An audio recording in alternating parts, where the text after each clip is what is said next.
Hey, it's Mark here with another mini marketing moment. Today I want to talk to you about generosity marketing.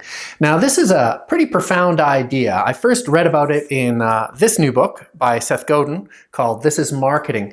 And in the book, he talks about the traditional perspective of marketers as saying that the consumer is a means to our end. That is, a means to our own personal enrichment, a means to enrichment of our company.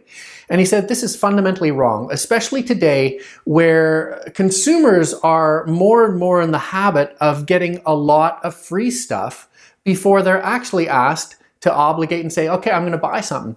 And it's interesting because he uses the example of the drill. It's a classic marketing example where they say people don't buy a drill, they buy a hole in the wall. And he says, you know, that doesn't go far enough because that ends at the benefit that people derive from our drill. He says what we have to think of is not the drill or the hole in the wall, but we have to think in terms of the person buying this product. They're going to be able to hang a shelf on the wall and get praise and feel better about themselves.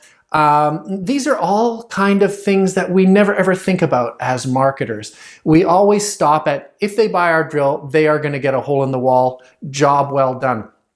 So if you're marketing a product, if you're writing a brief, if you're talking to consumers, think about how much we can give them before we actually ask them to reciprocate, and how profoundly we can enrich their lives with a simple drill bit.